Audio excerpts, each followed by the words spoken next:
మేళనిచ్చు దేవుని స్తుతించు సర్వ సృష్టియు, స్తుతించు మోక్ష సైన్యము, పితృ పుత్ర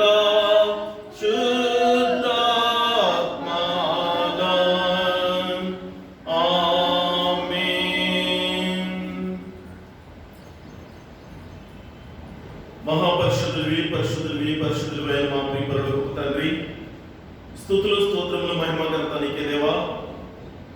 ఈ చక్కటి విశ్రాంతి దినాన్ని తండ్రి నీ సన్నిధిలో చేరుకొని మిమ్మల్ని స్తుతించి మహిమపరచుట కొరకు మీరు మాకు ఇచ్చిన ఈ యొక్క ఆధిక్యతను బట్టి వందనాలయ్యా. అవును ప్రభువా, అనేక మందికి లేని గొప్ప నాయన సమయం తండ్రి మీరు మాకు అనుగ్రహించినందుకు మీకు వందనాలు.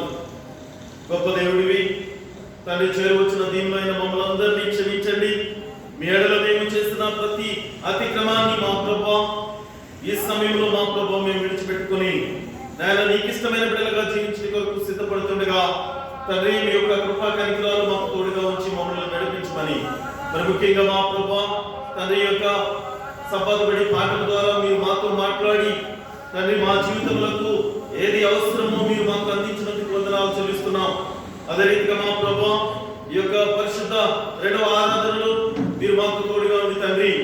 నాయనా మీరు మీ యొక్క పరిశుద్ధ లేఖనాలతో మీరు మాతో మాట్లాడమని, మీ చిత్తమైతే మా ప్రభువా నాయన మమ్మల్ని మేము సరి చేసుకుని నీకు ఇష్టలుగా జీవించడం కొరకు నాయన అట్టి లేఖనముల ద్వారా మా ప్రభువా మీరు మాతో మాట్లాడమని మరొకసారి మీకు వందనాలు చెల్లిస్తూ ఈ యొక్క ఆరాధన అంతటి మీ చేతులకు అప్పగిస్తున్నాము తండ్రి.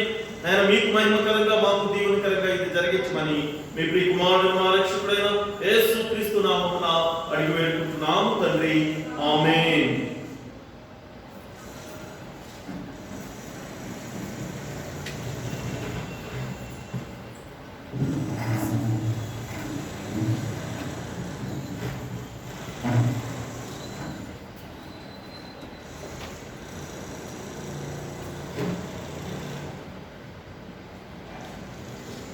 Okay, good morning and happy Sabbath. ప్రభునందు ప్రియ దేవుని విశ్వాసులారా, మీ అందరికీ కూడా విశ్రాంతి దిన శుభాకాంక్షలు. మిమ్మల్ని అందరికీ కూడా ప్రేమపూర్వకంగా ఈ యొక్క ఆరాధనకు ఆహ్వానిస్తున్నాను. నిజంగా చాలా సంతోషం. మరొక పర్యాయము దేవుని యొక్క సన్నిధిలో ఈ రీతిగా చూడటం. గత సంవత్సరంన్నర నుంచి కూడా మేము ఇక్కడ ఇదే పుల్పిట్ నుంచి ప్రతి విశ్రాంతి దినాన్ని దేవుణ్ణి మహిమపరుస్తున్నాం. దేవుని సేవకులుగా నేను, పాస్టర్ గారు, ఆ తర్వాత కొన్ని నెలల్లో క్రితం తర్వాత మా యొక్క బిడ్డలు ఇప్పుడు మాతో పాటు జాయిన్ అవ్వటం. ఎవరున్నా లేకున్నా మా దేవాలయంలో ఒక 100 మంది కూర్చున్నారు అనే భావంతోనే దేవుణ్ణి మహిమపరుస్తూనే ఉండేవాళ్ళం. అది అనేక మంది యొక్క ఆన్లైన్ ద్వారా చూస్తూ వింటూ కూడా దీవించబడ్డారని మేము నమ్ముతున్నాం. ఈరోజు 10 మందిని నేను మళ్ళీ తిరిగి దేవుని సన్నిధిలో చూడటం ఈ రీతిగా అందుకు ఎంతో ఆనందంగా అనిపిస్తుంది. ఏది ఏమైనా కూడా మన యొక్క వ్యక్తిగత శుభ్రత బాధ్యత మనదైతే, మన ఆరోగ్యం మనము జాగ్రత్తగా కాపాడుకోవాల్సినటువంటి అవసరం ఉంది. కాబట్టి దేవుని మందిరానికి వచ్చినప్పుడు ఖచ్చితంగా మీరు మాస్క్ ధరించి రావాల్సిందిగా మనం చేస్తున్నాను. I'm sorry to say, mask అసలు రిమూవ్ చేయొద్దు ఇక్కడికి వచ్చిన తర్వాత కూడా. ఎందుకంటే పాస్టర్ గారు మరి మీరు తీసారని అనొచ్చు. నేను ఇప్పటి వరకు పెట్టి ఇదిగో ఈ డిస్టెన్స్ ఉందని మళ్ళీ నేను ఇక్కడికి ఇప్పుడే రిమూవ్ చేసుకుని నేను ఇక్కడికి వచ్చాను. ఏదేమైనా అది నాకు కూడా అంత క్షేమం కాదు. మాస్క్ మాత్రం తప్పనిసరిగా అది మన ఆరోగ్యం కొరకే. అదే రీతిగా శానిటైజర్ కూడా మీరు వీలైతే క్యారీ చేయండి. మీ వద్ద ఉంటే, లేకపోయినా ఇక్కడ మేము ఏర్పాటు చేయడం జరుగుతుంది. ఒకవేళ నిజంగా మీకు మాస్క్ లేకపోయినా కూడా మేము ఇక్కడ ప్రొవైడ్ చేస్తాం. అందులో కూడా ఎటువంటి అభ్యంతరం లేదు. ఓకే, సోషల్ డిస్టెన్స్ మీరు కాపాడుకుంటూ ఉండండి. ఒకరినొకరు ఆ యొక్క వ్యక్తిగత దూరాన్ని కాపాడుకోండి. ఖచ్చితంగా మీకు దేవుడు మంచి ఆరోగ్యమును బలశక్తిని దయచేస్తాడని నమ్ముతున్నాను.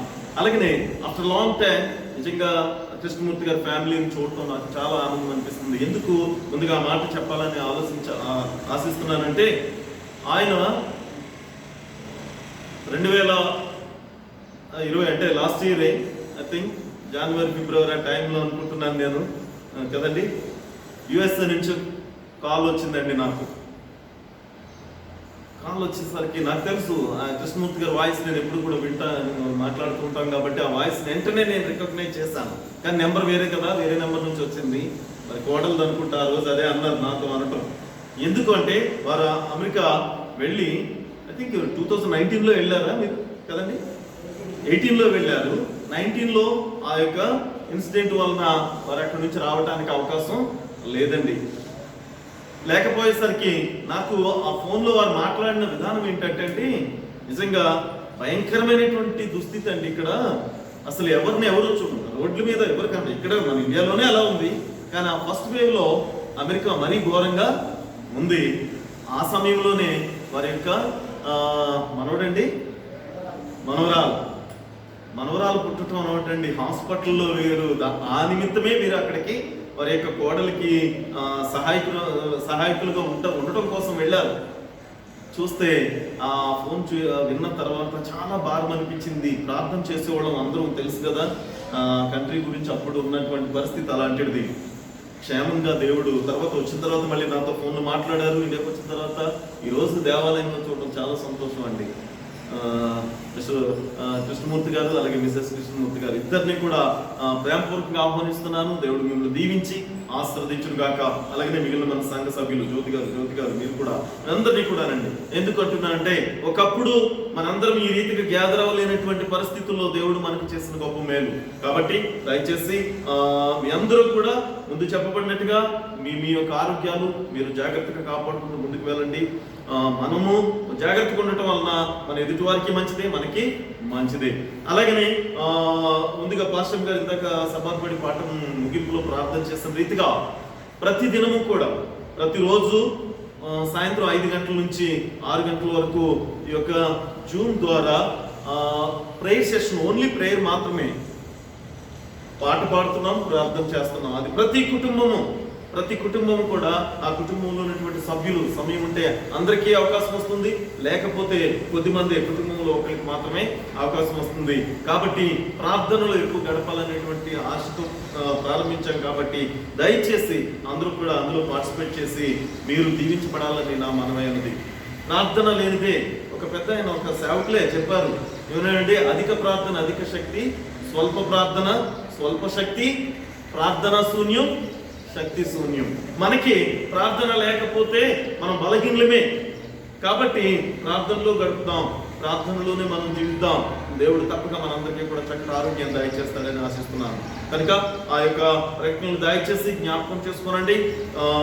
లాస్ట్ వీక్ నుంచి మనం ఈ యొక్క చర్చెస్ ఓపెన్ చేయడం జరిగింది, అన్లాక్ డౌన్ చేసిన తర్వాత. కాబట్టి ప్రతి ఒక్కరు కూడా దేవుని సన్నిధికి రండి. కానీ దూరంగా మన దేవాలయం చాలా విశాలమైంది కాబట్టి దూరంగా కూర్చుందాం. మన ఆరోగ్యాలను మనము కాపాడుకుంటూ ముందుకు వెళ్దాం. మరొకసారి మీ అందరికీ వందనాలు. దేవుడు మిమ్మల్ని దీవించి ఆశీర్వదించును గాక.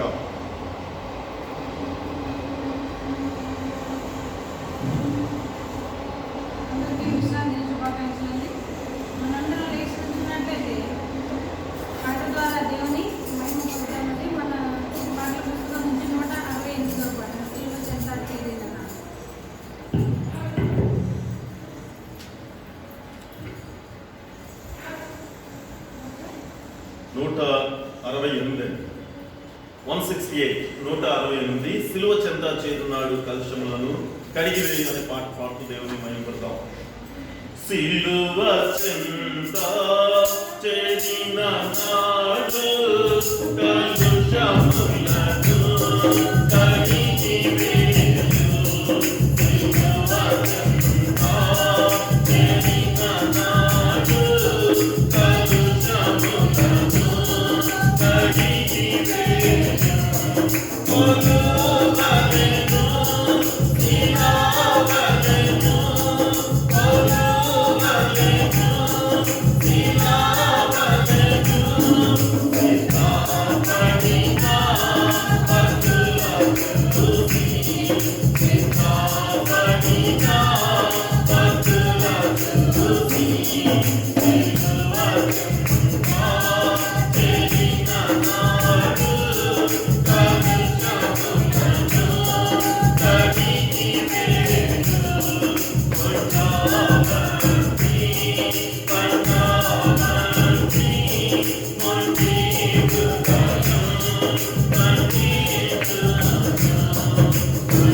చేసుకున్నటువంటి పాఠ్యాంశం 50 మొదటి అధ్యాయం 14 వచ్చు.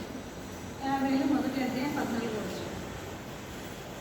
ఉపవాస దినము ప్రతిష్ఠించుడి, ప్రతి దినము ఏర్పరచుడి, యెహోవాను బతిమాలుకొనుటకే పెద్దలను దేశంలోని జనులందరినీ మీ దేవుడైన యెహోవా మందిరంలో సమకూర్చుడి.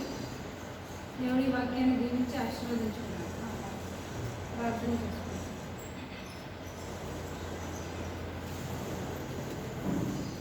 స్తుతి స్తోత్రం తండ్రి, మహిమ కలిగిన దేవ, గొప్ప తండ్రి, మీకే వందనాలు తండ్రి. జీవాధిపతి మీకే వేలాది స్తోత్రాలు ప్రభా. దీనులము అభాగ్యులము ఎన్నికలేని మమ్మలను అయినా మీరు మిక్కిలిగా ప్రేమించి మీ యొక్క చల్లని రెక్కల కింద మమ్మలను అయినా గడిచిన దినములన్నీ నైనా కాచి కాపాడి తండ్రి. ఈ యొక్క పరిశుద్ధ విశ్రాంతి దినాన దేవాలయంలో చేరి మీతో చక్కటి సహవాసం చేయటకును తండ్రి, మిమ్మల్ని స్తుతించి మహిమపరచటకునైనా మీలో ఆనందించే భాగ్యాన్ని మీరు మాకు దయచేశారయ్యా. మీకు వేలాది స్తోత్రాలు తండ్రి. మీరు మాపై చూపిస్తున్న ప్రేమకే కృపకే నా తండ్రి మీకు వందనాలు తండ్రి. అయినా మేమందరము మా యొక్క స్థితిగతులనైనా గుర్తెరిగి తండ్రి మమ్మల్ని మేము తగ్గించుకొని ఎల్లవేళ మిమ్మల్ని స్తుతిస్తూ మహిమపరుస్తూ మీరు మా జీవాధిపతి అని తండ్రి నాయన మిమ్మల్ని ఆనుకొని జీవిస్తూ తండ్రి దీని దినం ఎదిగే మొక్కల వల్ల మేము ఉండటం ఆయన సహాయం చేయండి. మేము చేసిన అనేకమైనటువంటి తప్పుల నుండి మమ్మల్ని మన్నించండి ప్రభా. మీరు చూపిస్తున్న కృపకే వందనాలు తండ్రి. మీరు మాకు ఇచ్చిన జీవానికే మీకు వేలాది స్తోత్రాలు తండ్రి. చేరవచ్చు మమ్మల్ని అందరినీ మీరు మెండుగా దీవించినందుకు మీకు వందనాలు ప్రభా. ఈ యొక్క సమయంలో నా తండ్రి మీ యొక్క సేవకులు వాక్యాన్ని బోధించబోచుండగా నోటి బోరుగా మీరుండి తండ్రి మా హృదయాలతో మాట్లాడండి. విని గ్రహించే హృదయాలు మాకు దయచేయండి. లోకపు తలంపులను ఆలోచనలను తండ్రి విడిచిపెట్టి మా హృదయాలను తండ్రి వాక్యం పైన కేంద్రీకరించండి. వాక్యం ద్వారా మీరు ఏ మర్మాలు అయితే ఆయన పొందుపరిచి ఉన్నారు తండ్రి వాటిని గ్రహించే జ్ఞానం ఉన్నాయి తండ్రి మేము పొందుతాం తండ్రి. మీ ద్వారా ఆయన అర్థం చేసుకుని వాక్యాన్ని బట్టి మా నడకలు మేము సరి చేసుకొని ఆధ్యాత్మిక జీవితంలో అయినా స్థిరంగా నిలబడటమైనా సహాయం చేయండి. మమ్మల్ని మేముగా బలపరుచుకోలేము ప్రభా. మీ యొక్క ఆత్మకాబ్దాలు మాకు తోడుగా ఉంచండి.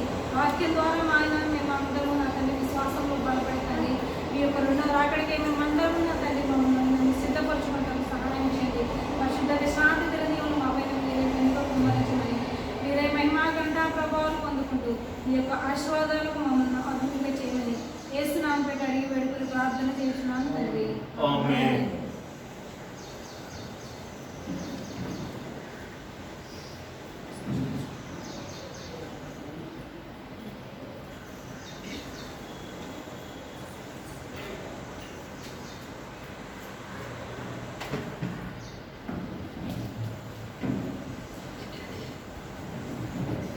మొదటి కొరింథీయులకు రాసిన పత్రిక 9వ అధ్యాయము 14వ వచనం. మొదటి కొరింథీయులకు రాసిన పత్రిక 9వ అధ్యాయము 14వ వచనం. అలాగున సువార్త ప్రకటించువారు సువార్త వలన జీవింపవలనని ప్రభువు నియమించి ఉన్నాడు. మొదటి కొరింథీయులకు రాసిన పత్రిక 9వ అధ్యాయము 14వ వచనం. అలాగున సువార్త ప్రకటించువారు సువార్త వలన జీవింపవలనని ప్రభువు నియమించి ఉన్నాడు.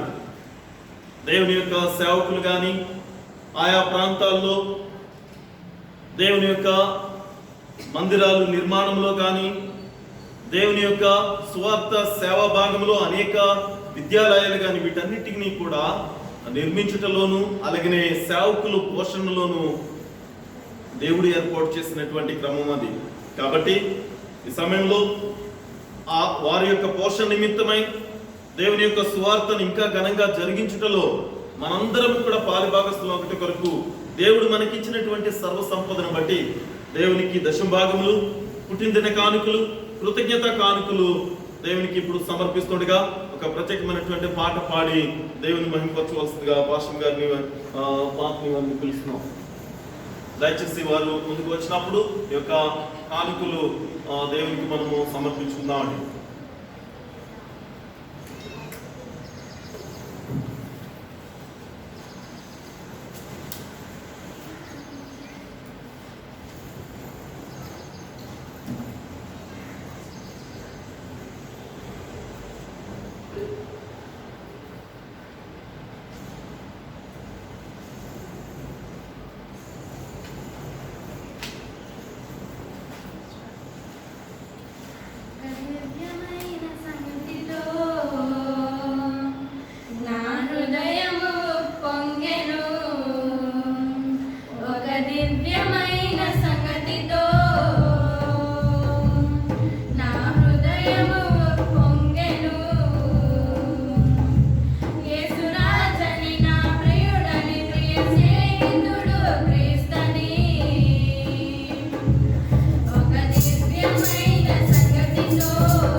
ఇంకేమైనా కాన్పులు ఏదలుస్తున్నట్లయితే దయచేసి చేయవలసింది మనం చేస్తున్నాను.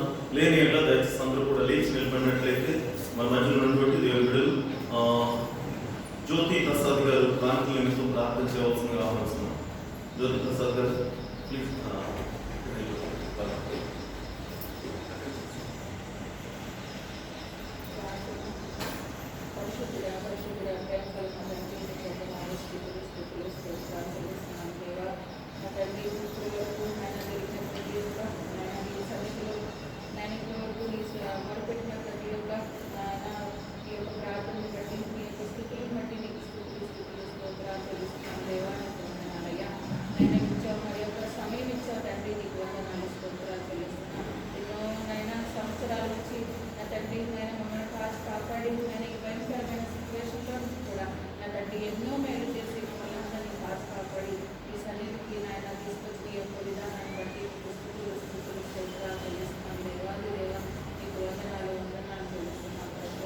అయ్యా రాలేని ప్రతి ఒక్క బిడ్డను జ్ఞాపకం చేసుకొని మీ సన్నిధిలో రావాలని ఒక ఆశను వారికి నాయన భయాన్ని వారికి కలిగించమని మీ సన్నిధిలో వారిని తెలుపమని నేను ప్రతిలాడుకుంటున్నాను దేవా.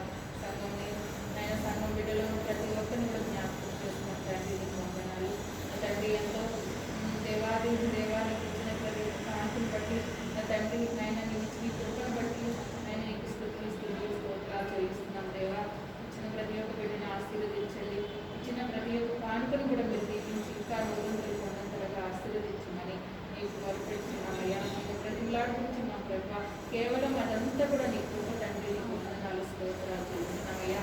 అయ్యా నీకు వందనాలు స్తోత్రాలు తండ్రి. ఏ రుచి కూడా మేము తీర్చలేదు దేవా. ఎస్సయ్యా నీకు వందనాలు స్తోత్రాలు చెల్లించుకుంటున్నాం ఆయన. మరి ఒకసారి నీకు ఆసన్నిధిలో నా తండ్రి ఇంకా జరిగిపోయే కార్యక్రమం అంతట్లో కూడా మీరు ఉండండి ఆయన. మీరు మాట్లాడే ప్రతి ఒక్క వాక్యాన్ని మాలో ఫలింపచేయండి. మమ్మల్ని బలపరిచి స్థిరపరచమని నీ పాదాలు పట్టుకుని ప్రతిమలాడుకుంటూ ప్రభావ నీకు చేసిన మేలు కృతజ్ఞతాస్తుతులు చెల్లించుకుంటూ నా చిన్ని ప్రార్థన నీ ఆసన్నిధిలో సమర్పించి వేడుకుంటున్నాం తండ్రి. ఆమేన్.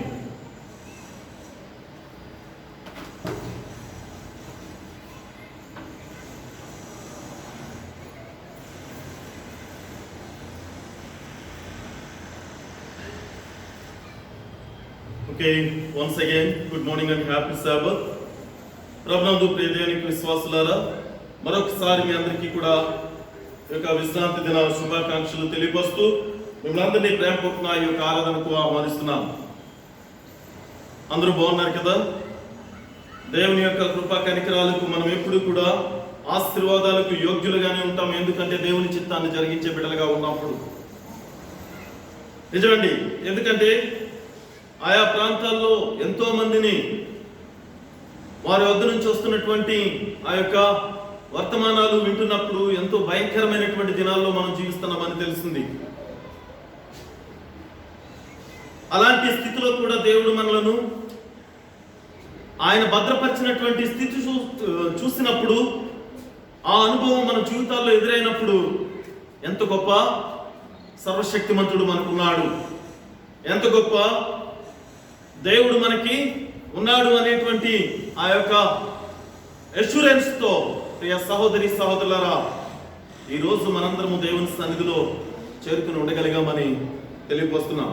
కాబట్టి ఈ సమయంలో మరొకసారి ఆ దేవాది దేవునికి వందనాలు చెల్లిస్తూ ఈ యొక్క దీని వర్తమానంలోనికి మనం వెళదాం. అది ఎవరికైతే లేకపోతే ఓకే, ఎస్ అదే ఓకే. ఈ దిన వర్తమానము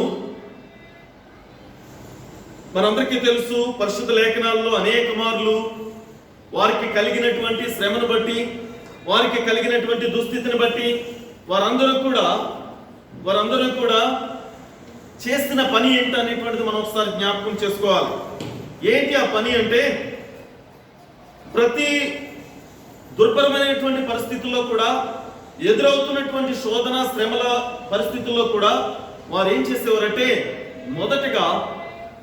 మొదటిగా దేవుని వైపు తిరిగితే వారు రక్షించబడినటువంటి సాదృశ్యాలు ఎన్నో మనం చూసాం. ఎలాగా దేవుని వైపు తిరగటం? మనం తిని త్రాగి మత్తులమైపోయి ఉండి మనము మన జీవితాలను కొనసాగిస్తే దేవుని వైపుకి మనం హృదయాన్ని తిప్పలేమండి. ఎస్, నిజంగా. ఎందుకంటే అనేక మార్లు మన జీవితాల్లో మన కుటుంబాలు ఎదురవుతుంటారు. ఎరా ఎందుకు బాగా తినేసి తొంగున్నావా అంటారు. అంటే నిద్రపోతున్నావా, నువ్వు పండుకున్నావా, అంత మత్తుగాని. ఎందుకంటే నువ్వు కడుపు నిండా తినటం వల్ల, నువ్వు ఎక్కువగా ఆహారం తీసుకోవటం వల్ల నువ్వేం కలుగుతుందో తెలుసా? మొట్టమొదట శరీరానికి మత్తు అనేటువంటిది ఏర్పడుతుంది. అప్పుడు నువ్వు కోరుకునేది ఏంటంటే ఒక చక్కటి మెత్తని పరుపుగా ఉండేటువంటి మనసుని కోరుకుంటాం. పండుకోవాలి, విశ్రాంతి తీసుకోవాలంట.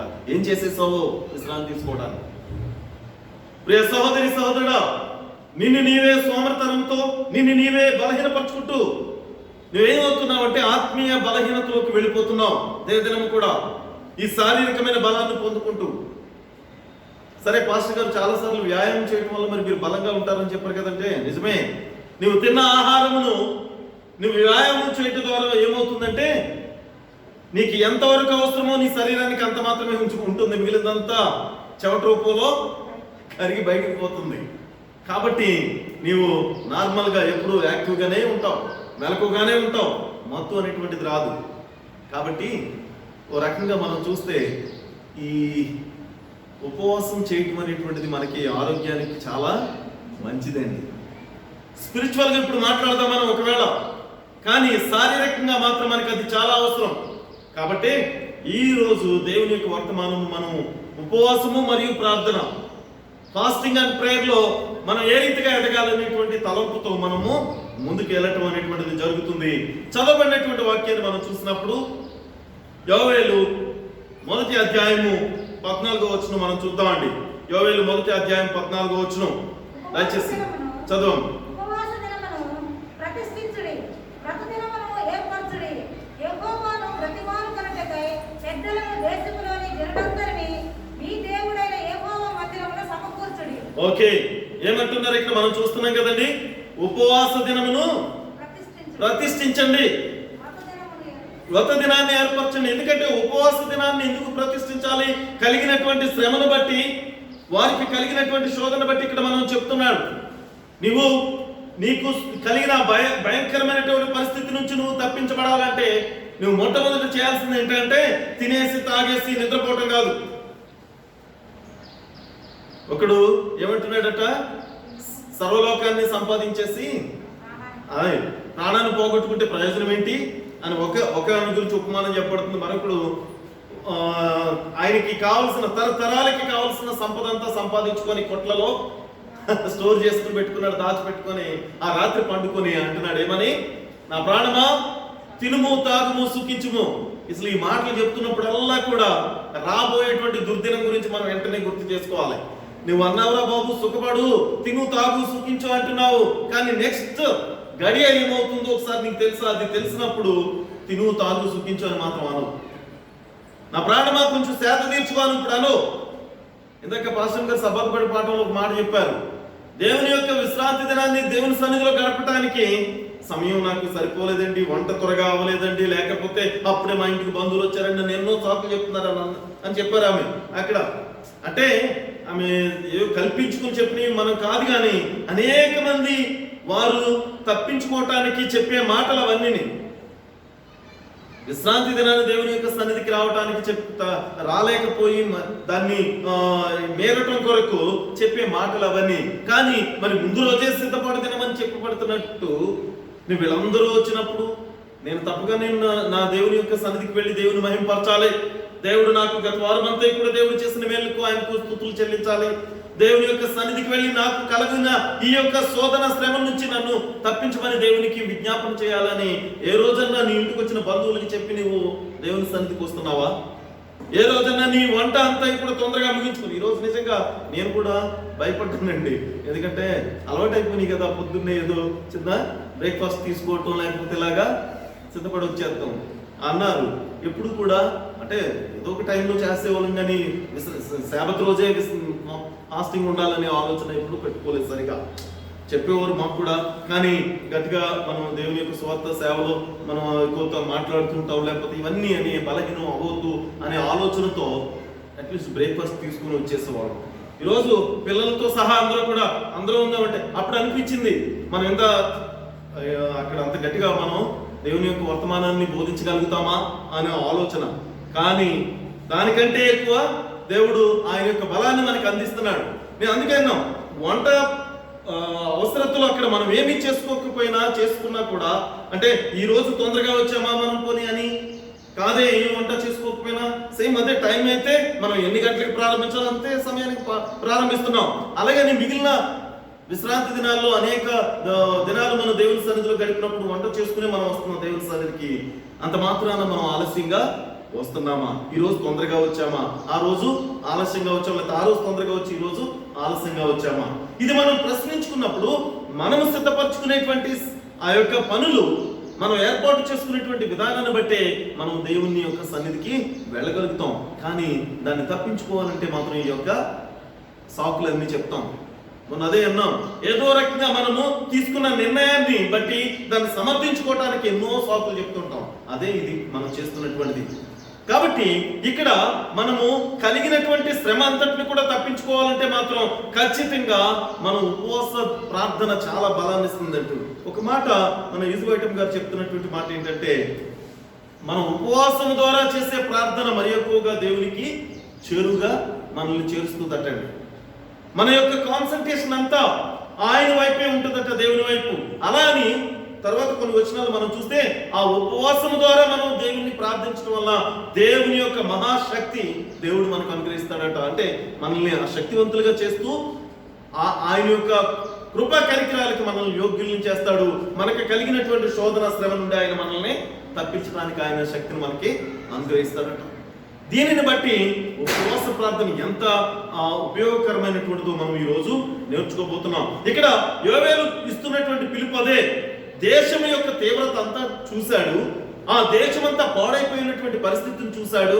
అంటున్నాడు, మీరు రాత్రింబగళ్ళు ఉపవాసం చేసి దేశంలో ఉన్న ప్రజలందరూ కూడా దేవుని యొక్క సన్నిధికి వెళ్ళి దేవుని యొక్క సన్నిధిలో మీరు దేవునికి మొరపెట్టండి, దేవునికి విజ్ఞాపన చేయండి. దేవునికి విజ్ఞాపన చేసినప్పుడు తప్పక మీకు కలిగినటువంటి శ్రమ అంతటిని కూడా తీసివేస్తానంటున్నాడు. మీకు కలిగినటువంటి ఆ యొక్క భయం అంతటిని కూడా తీసివేస్తానంటున్నాడు.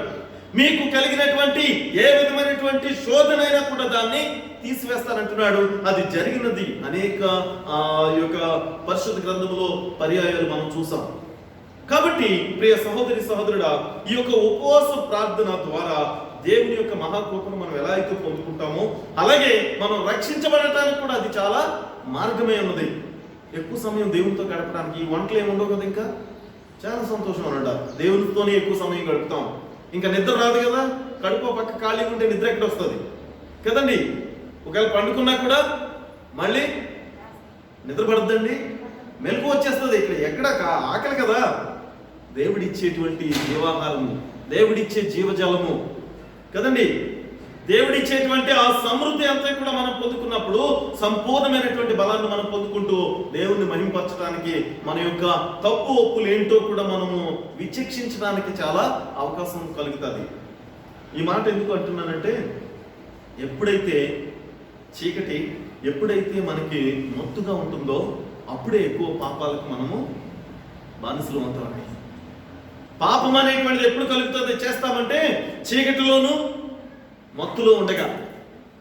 ఈ మత్తు చీకటి అనేటువంటిది కారణం ఏంటంటే మనం తీసుకునే ఆహారపు అలవాట్లను బట్టి కూడా మనకి అది కలుగుతుంది. చాలా మంది ఇంకా నాన్ వెజ్ తింటున్నాం కానండి, మనం అడ్వెంటిస్టులు సహజంగా అయితే అడ్వెంటిస్టులు ఎవరు కూడా నాన్ వెజ్ తినరు. అది ఆరోగ్యానికి మంచిది కాదు. అది పరిశుద్ధ గ్రంథంలో మనకు తెలియపరచబడింది. ఆకుకూరలు అలాగే కూరగాయలు తీసుకోమని ఎల్ఎన్జి వైటమ్ గారు చాలా స్పష్టంగా మనకి తెలియపరుస్తున్నారు. ఎందుకంటే మన పితరులు, మన పూర్వీకులు, ప్రవక్తలు దానియేలు కూడా ఎంతో చాలా స్పష్టంగా మనకి తెలియపరిచారు. అందులో మనకి దానియేలు గ్రంథంలో వారు తీసుకున్నటువంటి ఆహారాన్ని బట్టి మనం తీసుకోబోయేటువంటి ఆహారం కూడా అలా ఉండబట్టి మనం మంచి ఆరోగ్యవంతులుగా ఉంటాం.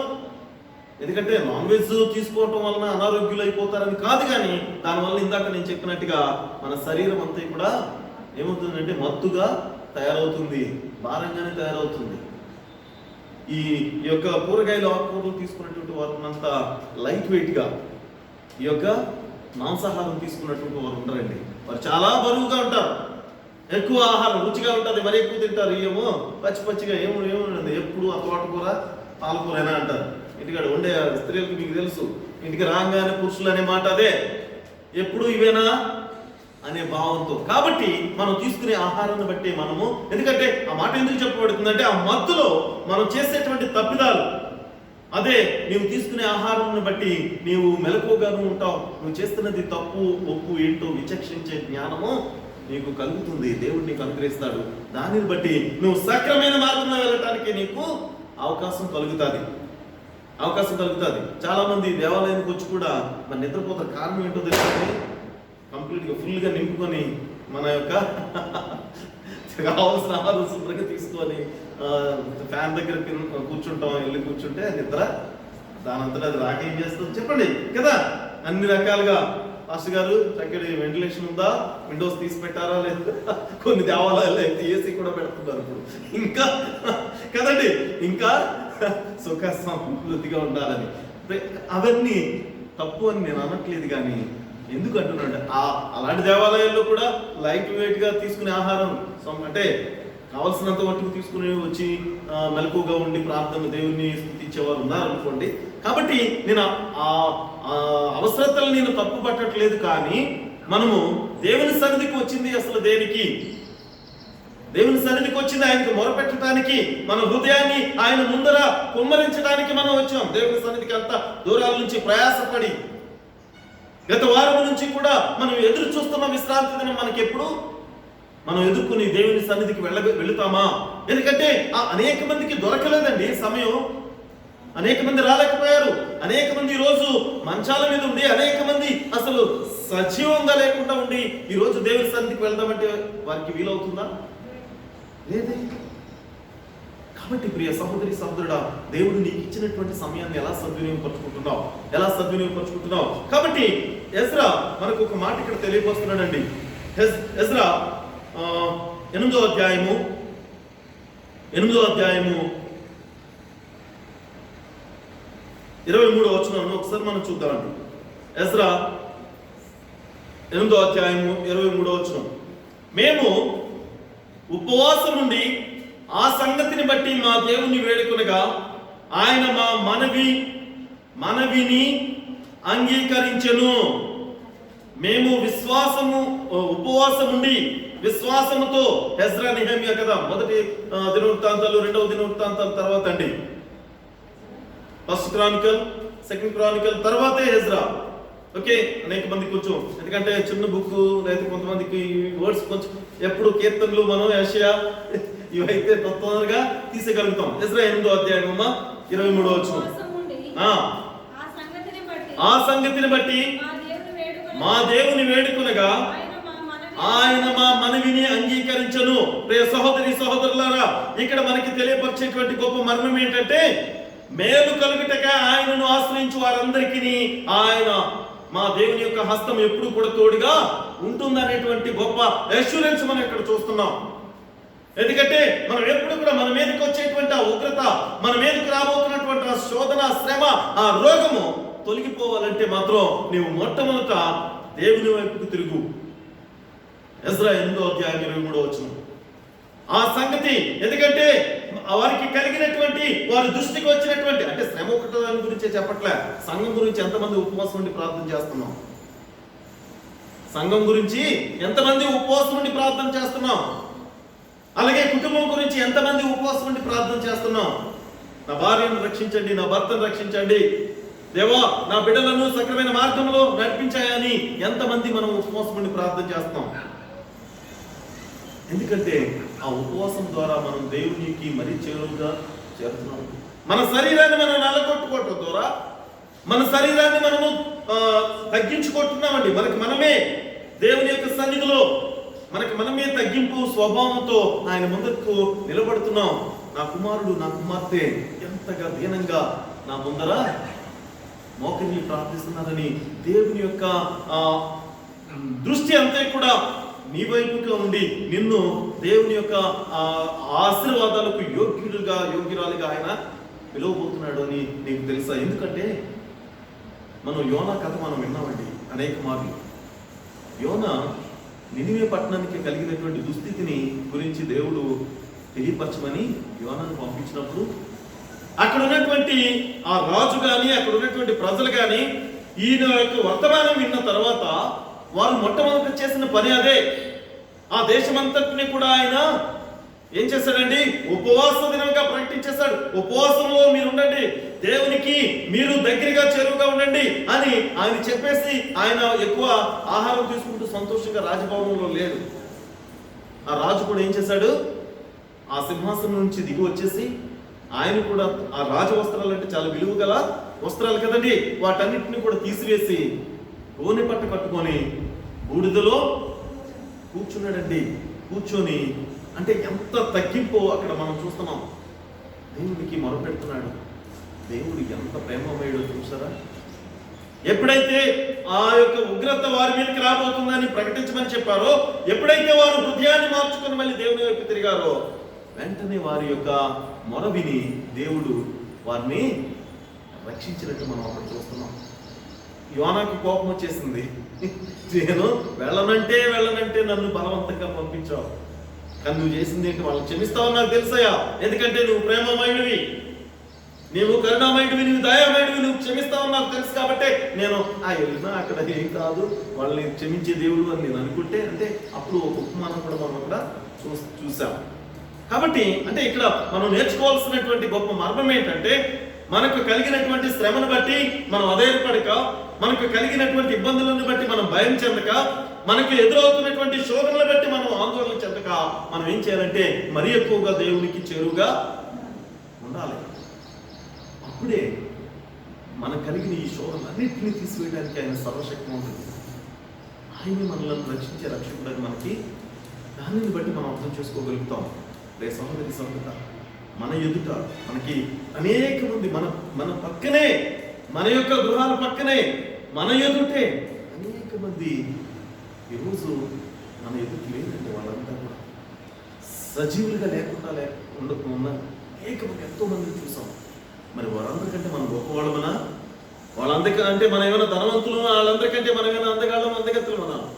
మనలో ఏ మంచి ఉంది? లేదండి. దేవుని వైపు నువ్వు తిరిగి ఉండొచ్చు. దేవునికి నీవు లోబడి ఉన్నావేమో, దేవునికి నీవు మొరపెట్టావేమో, ఆ మొర దేవుడు విని నిన్ను స్వస్థపరిచాడేమో, నిన్ను రక్షించాడేమో.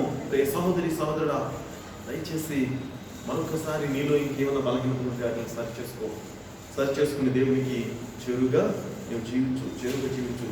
నెహెమ్యా 1వ అధ్యాయం తర్వాత బుక్కేనండి, తర్వాత హెజ్రా తర్వాతే 1వ అధ్యాయం 4వ వచనం కూడా మనం ఒకసారి చూసినట్లయితే, ఈ మాటలు వినినప్పుడు నేను కూర్చుండి ఏడ్చి కొన్ని దినములు దుఃఖముతో ఉపవాసముండి ఆకాశమందలి దేవుని ఎదుట విజ్ఞాపన చేసి తిని. ప్రియ సహోదరి సహోదరుడా, ఇక్కడ ఏ విధంగా చెప్పబడుతున్నాడండి?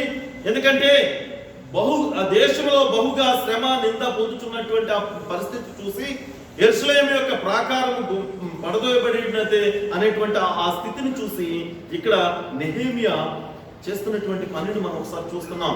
ఏంటండి? ఈ మాటలు విన్నప్పుడు నేను కూర్చుండి ఏడ్చి కొన్ని దినములు దుఃఖముతో ఉపవాసం ఉండి ఆ ఆకాశమందలి దేవుని ఎదుట విజ్ఞాపన చేశాను.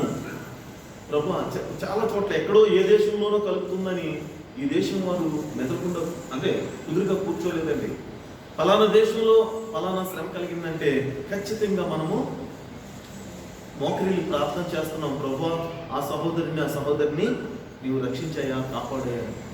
మన భారతదేశం ఎంతో ఈ సెకండ్ వేవ్ వచ్చినప్పుడు చాలా భయంకరమైనటువంటి స్థితిలో ఉందని ప్రపంచమంతా విన్నప్పుడు అనేక మంది విశ్వాసులు, మన యొక్క సహోదరులు ఏ ప్రాంతంలో ఉన్నారో మనకు తెలియదు, ఏ దేశంలో ఉన్నారో మనకు తెలియదు, కానీ మొరపెట్టినటువంటి వారు అనేక మంది ఉన్నారు దేవునికి.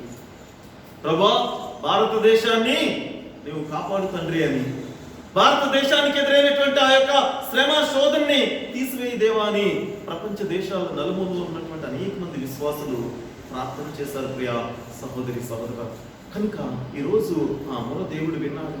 ఆ కనుకనే మనందరినీ కూడా సురక్షితంగా అనేక మార్లు తెలియపరిచినట్టుగా కోడి తన పిల్లలను భద్రపరిచాడు మనందరినీ కూడా.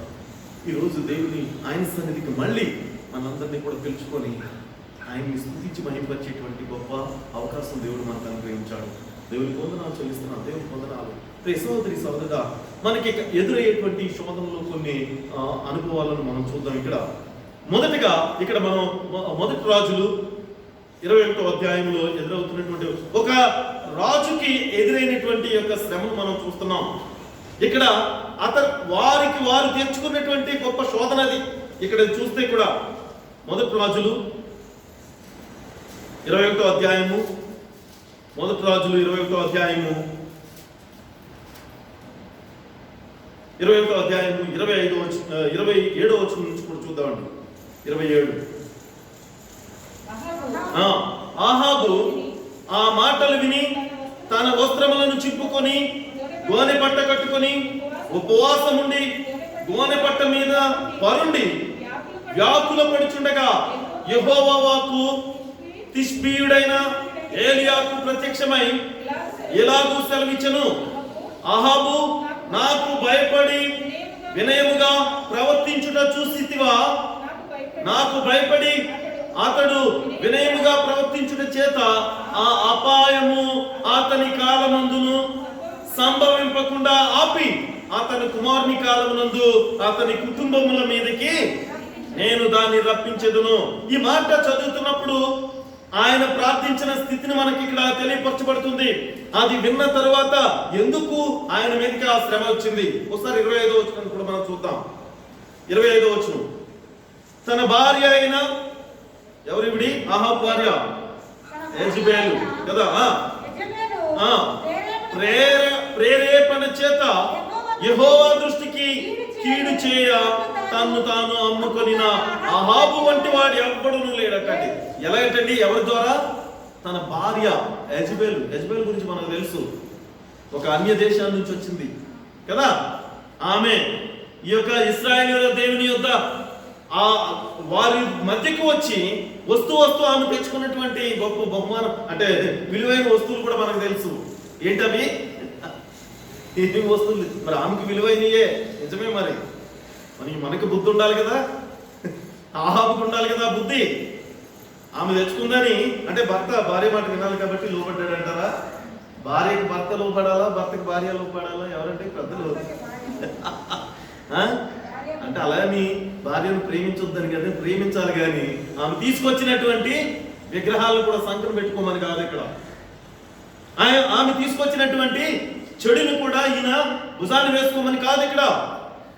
ఆమె తీసుకొచ్చినటువంటి ఆ భయంకరమైనటువంటి ఆ దేవతా విగ్రహాలన్నిటిని కూడా ఈయన కూడా అక్కడ ఆ యొక్క రాజభవనంలో ఆయన ఉన్నటువంటి ఆ యొక్క కోటలో పెట్టుకొని ఆ ప్రాంతమంతా కూడా రాజ్యమంతటిని కూడా చివరికి ఎలా తీసుకొచ్చాడండి? ఒక విగ్రహారాధనకి నడిపించినటువంటి వాడుగా ఉన్నాడు అహాబు.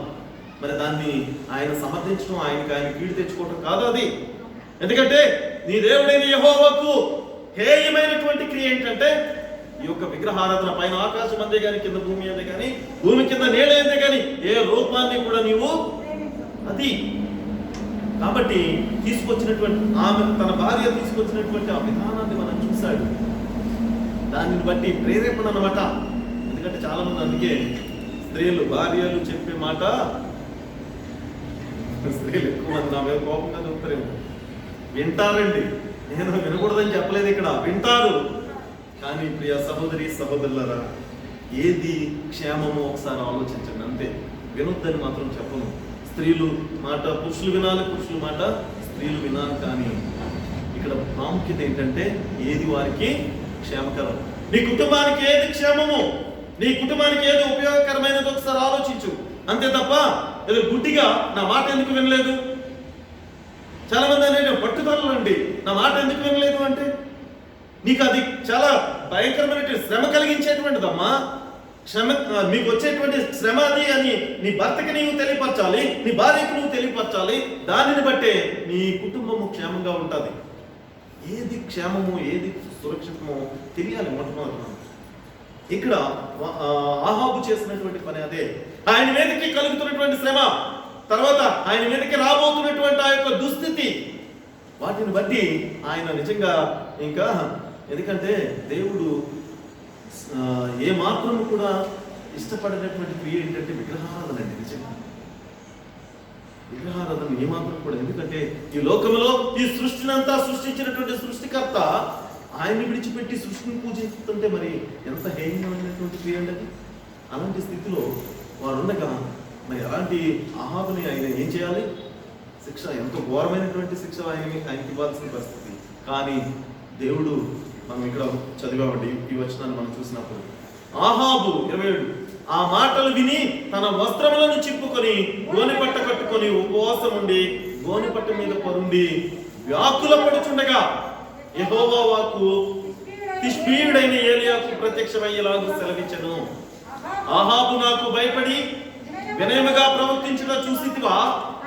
నాకు భయపడి అతడు వినయముగా ప్రవర్తించుట చేత ఆ అపాయం అతని కాలమందు సంభవింపకుండా ఆపి. దేవునికి వందనాలు. ఏం చేస్తాడో చూసారండి. ఎప్పుడైతే అందుకే మనకి కలిగిన శోధన శ్రమను బట్టి మన మనసును, మన హృదయాన్ని సరి చేసుకొని దేవుని వైపు తిరుగుతామో, దేవుని తట్టు తిరుగుతామో, తప్పక దేవుడు మనలను రక్షించడానికి ఆయన సిద్ధంగా ఉన్నాడు. తప్పక ఇంతకు సబ్బతపడి పాఠంలో కూడా ప్రయాసపడి భారం మోసుకుంటున్న సమస్త జనులారా నా యొద్దకు రండి అంటున్నాడు. మీకు కలిగిన శ్రమ అంతటిని కూడా తీసివేస్తాను, ఆ ప్రయాస అంతటిని కూడా తీసివేస్తాను, మీకు విశ్రాంతిని కలుగ చేస్తాను, నెమ్మదిని కలుగ చేస్తాను. అది కుటుంబ భారమైన, శారీరక భారమైన, ఆర్థిక భారమైన, మరి ఏదైనా సరే కదా, అవునా కదండి. కుటుంబ సమస్య అయినా, నీకు శారీరకంగా అంటే నీకు అనారోగ్యాల పరిస్థితి ఉన్నా, నీ యొక్క ఆర్థిక పరంగా నీవు ఇబ్బందుల్లో ఉన్నా కూడా, సాంఘిక పరమైనటువంటి సమస్యల్లో ఉన్నా కూడా దేవుని వైపు వెళ్ళు, దేవునికి మొరపెట్టు తప్పక. ఎందుకంటే మనుషులను నమ్ముకున్నట్టే కంటే యెహోవాను ఆశ్రయించుటే మేలు. దేవునిపై ఆధారపడుతున్నావా? దేవుని మహిమపరుస్తున్నావా? సహోదరి సోదరుడా, ఒకసారి నీవే పరిశీలన చేసుకో. అలాగే రెండవది మనం చూసినట్లయితే, మొదటిగా ఈ శ్రమ వచ్చినప్పుడు దేవునికి మొరపెట్టినటువంటి వారిగా మనం చూస్తున్నాం. రెండవది మనం చూసినట్లయితే నెహెమ్యా 9వ అధ్యాయము మొదటి 2 వచనాలు మనం చూస్తే, నెహెమ్యా 9వ అధ్యాయము మొదటి 2 వచనాలండి. ఎందుకంటే పాపములను ఒప్పుకొని పశ్చాత్తాపంతో మనం చేసేటువంటి క్రియ. ఎందుకంటే మనం ఆ యొక్క క్రియలు దేవునికి హేయకరమైనటువంటి ఉన్నప్పుడు, మన పాపాలు మనం ఒప్పుకున్నప్పుడు కూడా దేవుడు మనల్ని రక్షించడానికి సిద్ధంగా ఉన్నాడు. చదువు. ఈ నెల 4వ దినమందు ఇశ్రాయేలీయులు ఉపవాసం ఉండి గోనె పట్టలు కట్టుకొని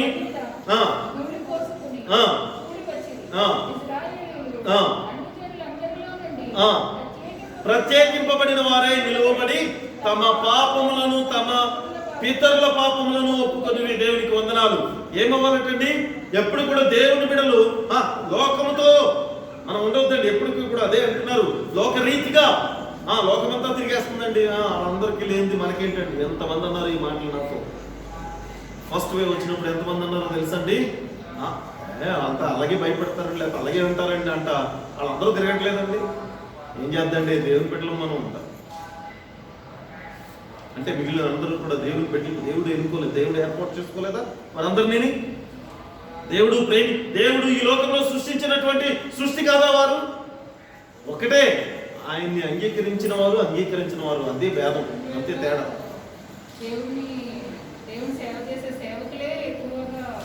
కాబట్టి అందులో వేరియేషన్ కూడా ఉందండి. నేను అందుకే చెప్తున్నాను. దీని అర్థం ఏంటో తెలుసా? ప్రతి ఒక్కరూ కూడా దేవుని కుమారులు, కుమార్తెలే. కాకపోతే ఇక్కడ మనం నేర్చుకోవాల్సిన మర్మం ఏంటంటే, దేవుణ్ణి ఎరిగిన వారు, ఎరగిన వారు, గొర్రెలు, మేకలు. ఇంకెన్ని ఉంటాయండి మధ్యలో? మళ్ళీ కృష్ణమూర్తి గారు ఇంకేమైనా ఉంటాయా? వేరే గొర్రెలు, మేకలు అంతే. మంచి చెడు నువ్వు ఎన్ని డినామినేషన్లను పెట్టుకో, నువ్వు ఎన్ని కులమతాలైనా పెట్టుకో, ఎంత ధనవంతులు పేదోడు నువ్వు ఎన్నైనా పెట్టుకో, వాటి పేర్లు దేవుని ముందర మాత్రం ఒకటే. నువ్వు ఆయన్ని అంగీకరించావా, అంగీకరించలేదా? ఆయన నామమందు నీవు విశ్వాసం ఉంచావా లేదా? రెండే మాటలు. కాబట్టి ప్రియ సహోదరి సహోదరుడా, ఇక్కడ నువ్వేం చేయాలంటే లోకరీతిగా ఆలోచించే విధానమును, లోక సంబంధితులుగా ఉండేటువంటి వారితో ఉండే విధానమును నువ్వు విడిచిపెట్టాల్సినటువంటి అవసరం ఉంది. అంటే వాళ్ళ స్నేహం అంటే వాళ్ళని చూస్తే ఏదో అంటే దుర్మార్గులుగాను, వాళ్ళని ఒక క్రూరత్వంతో పాపులుగాను మనం చూడమని కాదు, కానీ దేవునికి అయిష్టమైనటువంటి క్రియలు వారిని ఉన్నప్పుడు దాన్ని విడిచిపెట్టి బయటికి రా. లోకరీతిగా ఉండేటువంటి క్రియలన్నింటి నుంచి కూడా నువ్వు బయటకు రా. వేషధారులతో ఉండేటువంటి క్రియలన్నింటి నుంచి కూడా నువ్వు బయటకు రా. ప్రత్యేకించబడు. ఏంటంటే లోకమంతా ఆరాధన సండే చేస్తుంటే మీరేంటి శనివారం చేస్తున్నాడు? ఎస్, ప్రత్యేకించబడిన వాళ్ళు. అందుకే నీకు నన్ను ఆ మాట అడిగావు, లేదా ఎందుకు అడుగుతావు? అందరిలాగానే కాదంటారా? దేవుడు ఎన్నుకున్నటువంటి బిడ్డలుగా, శేషించబడినటువంటి బిడ్డలుగా ప్రకటన గ్రంథంలో అంత స్పష్టంగా తెలియపరచబడుతున్నాడు. శేషం అన్నమాట అండి. శేషించబడినటువంటి గుంపులో నేను ఉన్నావో లేదో ఒకసారి నేను పరిశీలన చేసుకో.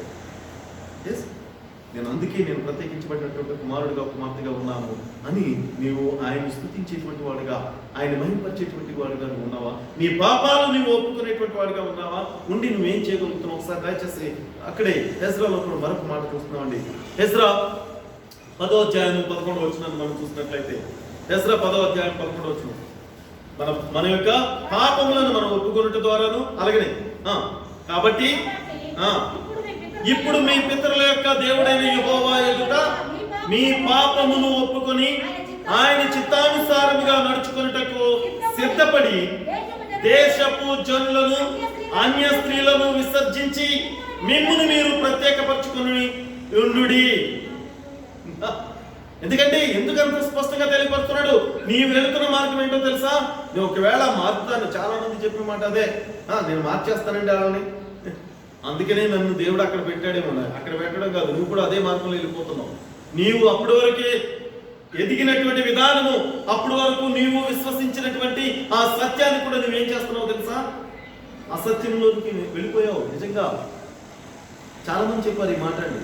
చిన్నప్పటి నుంచి చదువుకున్నారు, సబ్బాతు ఆచరించినటువంటి వారు, సబ్బాతు గురించి తెలిసినటువంటి వారు అనేక మంది పరిశుద్ధ గ్రంథాలను వారు ఒక పాఠ్యాంశంగా వారు నేర్చుకున్నటువంటి వారు. ఎందుకంటే మన యొక్క మిషనరీ స్కూల్స్లో ఖచ్చితంగా పరిశుద్ధ గ్రంథాన్ని ఒక సబ్జెక్టుగా వారు బోధిస్తారు. అలాంటి ఆ యొక్క బోధన విని ఆ బోధను నేర్చుకున్నటువంటి వారు, దేవుని యొక్క వాక్యాన్ని ఎరిగినటువంటి వారు, విశ్రాంతి దినం అంటే ఎంతో నిష్ఠగా పాటించిన వారు ఈరోజు దేవుని సేవకులు అయిపోయారు. ఏ సేవకులు? విశ్రాంతి దిన సేవకులు కాదు. అది చెప్పి అది అన్య దేవతలకండి, అంతే, ఆ పేరు అదే పెట్టాలి. ఇంకా అక్కడ ఇందాక చెప్పాను కదండి, దేవుని ఎరిగిన వారు అంతే.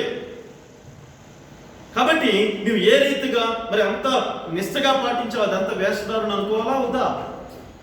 అది నాకు కాదు సమాధానం చెప్పాల్సిన, నీకు కాదు. కానీ దేవునికి మాత్రం తప్పక ఒకనొక సమయంలో లెక్క అప్పగించాల్సినటువంటి దినం రాబోతుంది. నువ్వు ఎన్ని శోధనలైనా రాని, ఎన్ని ఇబ్బందులైనా రాని, ఈ లోకము నిన్ను తిరస్కరించిన, ఎందుకంటే నువ్వే పాటి వాడివి, నేనే పాటి వాడిని.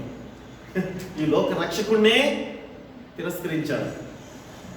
ఆయన్ని ఎవరు కూడా అంగీకరించలేదండి. ఈ లోక అంటే ఆయన ప్రజలే ఆయన్ని దూషించారు, ఆయన ప్రజలే ఆయన్ని తోసివేశారు. మరి అలాంటి పరిస్థితి వచ్చినప్పుడు నేను ఎలాంటి వాడు, నేను ఎలాంటి వాడిని? కాబట్టి ప్రియ సహోదరి సహోదరుడా, కాబట్టి ఇప్పుడు మీ పితరుల యొక్క దేవుడైన యెహోవా ఎదుట మీ పాపమును ఒప్పుకొని ఆయన చిత్తానుసారముగా నడుచుకున్నటకు సిద్ధపడండి. ఎందుకంటే ఆయన చిత్తం ఏంటది? ఖచ్చితంగా మనము ఆయనకు లోబడి జీవించాలి. ఈ లోక సంబంధమైనటువంటి సంపదల కోసం వెళ్ళిపోయి ఇందాక పాస్టర్ గారు అన్నట్టు విశ్రాంతి దినాన్ని మనము అపవిత్రపరచవద్దు. ఈ లోక సంబంధమైనటువంటి రీతిగా మనం జీవిస్తూ విశ్రాంతి దినాన్ని అపవిత్రపరచవద్దు. విశ్రాంతి దినానికి దేవుని యొక్క ఆ పరిశుద్ధమైనటువంటి దినాన్ని మనం దేవునికి మాత్రమే ప్రతిష్ఠించాలి. మనందరం కూడా ఆ యొక్క ప్రతిష్ఠిత దినంలో మనం ఆయన్ని మహిమపరుస్తూనే ఉండాలి. ఈ లోక సంబంధంగా మనకు వద్దండి, ఈ లోక సంబంధంగా మనము మాట్లాడవద్దు. కాబట్టి దేవుని చిత్తానుసారం జరిగించేటువంటి వారిగా మనం ఉండాలి. నేను చెప్తానండి, ఒకవేళ ఉపవాసం దేనికి ఎలా చేయాలో త్వరగా నేను కొన్ని మాటల్లో నేను మీకు తెలియపరుస్తాను అనుకోవచ్చు అనమాట. ఎందుకంటే యెషయా గ్రంథంలో చాలా స్పష్టంగా మనకు తెలియపరచబడుతుంది 57వ అధ్యాయం. అయితే మరొక మాట చూద్దాం. మనం చూస్తాం. ఒకటి, శ్రమ కలిగినప్పుడు దానికి మనం ఎలాగా ఆహాబు రాజు చేసినటువంటి పని. రెండవది మనం చూస్తే మన పాపాలు మనము ఒప్పుకొని దేవుని చిత్తాన్ని మనం జరిగించేటువంటి. మూడవది మనం చూద్దామండి, రెండవ దినవృత్తాంతాలు 20వ అధ్యాయము. ఇక్కడ కూడా ఒక రాజును మనం చూస్తున్నామండి.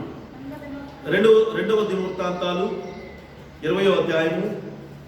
ఎస్రా చదివారు కదండి, దాని ముందు పుస్తకమే 20వ అధ్యాయం 3వ వచనం.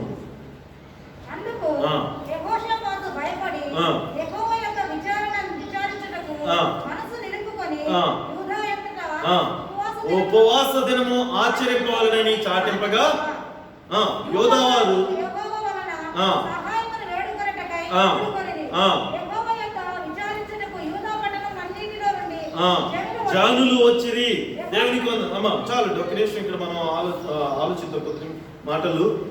ఇక్కడ మనకి తెలియపరుస్తున్నటువంటి గొప్ప మర్మం ఏంటంటే, ఇక్కడ యెహోషాపాతు మీదకి కలిగినటువంటి, అంటే ఆ రాజ్యం మీదకి, యెరూషలేము మీదకి యుద్ధానికి వస్తున్నటువంటి ఆ భయంకరమైనటువంటి ఆ యొక్క బలమైనటువంటి సైన్యాన్ని చూసినప్పుడు భయం కలిగి వీళ్ళంతా కూడా చాలా భయంతో ఉన్నటువంటి ఆ సమయంలో యెహోషాపాతుకి వచ్చినటువంటి గొప్ప వర్తమానం ఇది. గొప్ప, ఎందుకంటే ఆయన మీదకి రాబోయేటువంటి ఆ యొక్క ప్రమాదాన్ని ఏ రీతిగా మనం తప్పించుకోగలగాలి. ఉదాహరణకి మీరు ఒకసారి ఆలోచించండి, ఈ లోకం ఎంత అంటే పెద్దదండి కదా. చాలాసార్లు అనుకున్నాం, సృష్టిలో ఈ లోకం చాలా చాలా పెద్దగా ఉంది.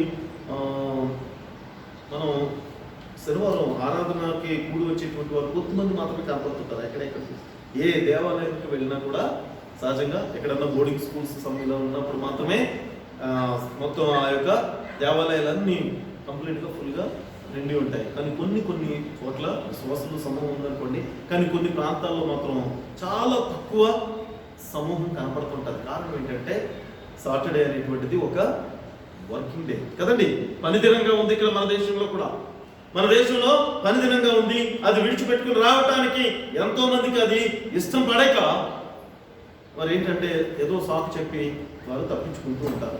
నేను ఇక్కడ చెప్తున్న మాట ఏంటంటే, అంత తక్కువ సమూహం, చాలా చిన్నగట్టి సంఘాలు, చిన్న కొద్దిపాటి సమూహంతో ఉన్నప్పుడు ఇంత పెద్ద లోకంలో పెద్ద గుంపులు సమూహం ఉన్నారు కదా, వీళ్ళందరినీ చూసినప్పుడు ఏం కలుగుతుందండి మనకి? మరి నేనే అన్నానండి, దేవుని సేవకు రాకముందు అంటే చదువుకునేటప్పుడు చిన్నప్పుడు నేను I think 6th standard and 7th 8th 3 yearsలో ఎప్పుడో మరి నాకు సరి గుర్తులేదు, కానీ నా పక్కన నైబర్సే అడ్వాంటేజ్లు ఉంటే వాళ్ళతో నేను వాదించిన వాదన అంత ఇంత కాదు. ఇప్పటికీ ఇప్పుడు మా అమ్మని అడిగితే చెప్తారు. ఎందుకంటే మిడిమిడి జ్ఞానం నాకు తెలియదు పూర్తిగా బైబిల్ అప్పటికీ కూడా, కానీ వాళ్ళతో నేను అంటున్నాను. కాకపోతే వాళ్ళకి కూడా రాదు. ఎందుకని? ఏదో వారు చదువు సరిగా రాదు, వాళ్ళకి నమ్మారు, దేవుణ్ణి విశ్వసించారు, విశ్రాంతిన ఆరాధనకు వెళ్తున్నారు. పిల్లలకి చక్కటి చదువు కోసం స్కూల్స్ ఉన్నాయి, స్కూల్లో జాయిన్ చేయడానికి సహాయం వస్తుంది, ఏదో రూపంలో మేలు కలుగుతుంది, వాళ్ళు వెళ్తున్నారు. అది తలగా సంఘ పెద్దలండి. ఎందుకు మా ఇంటి పక్కన ఉన్నది అప్పుడు ఆయన తెలీదు వాళ్ళకి, పాపం ఆయనకి కూడా అంతగా. కానీ నేను బాగా జ్ఞానిలాగా ఆయన్ని ఓడిచ్చేస్తున్నట్టుగా నేను లోకమంతా ఇలా వెళ్తుంటే మీరు ఇలా వెళ్తున్నారా అంట అని ఒక ఆర్గ్యూ పెట్టుకున్నాను ఆయనతో చాలా వరకు. చెప్తున్నాను కదా, అలాంటి పరిస్థితులు ఈరోజు దేవుడు మళ్ళీ తీసుకొచ్చి ఎక్కడ పెట్టాడు తెలుసా? అది నీవు అడిగిన ప్రశ్న గొప్పదే కృష్ణ, అప్పుడు నా పేరండి కృష్ణపర్ కాదు, కృష్ణ నీవు అడిగిన ప్రశ్న చాలా గొప్పది, దాన్ని నీవే వివరించాలి. మరి ఇప్పుడు ఎలా తెలియపరుస్తావుదా అని నన్ను తీసుకొచ్చి మళ్ళీ దేవుని యొక్క ఆయన పనిలోనే నిలవబెట్టుకొని చక్కటి మర్మాలు దేవుడు బయలుపరిచి ఉండే ద్వారా, లేకపోతే అనేక మంది పెద్దలు సేవకుల ద్వారా బయలుపరిచి ఈరోజు ఆయన పనిలో స్థిరంగా నడిపించుకుంటున్నాను. నేనేందుకు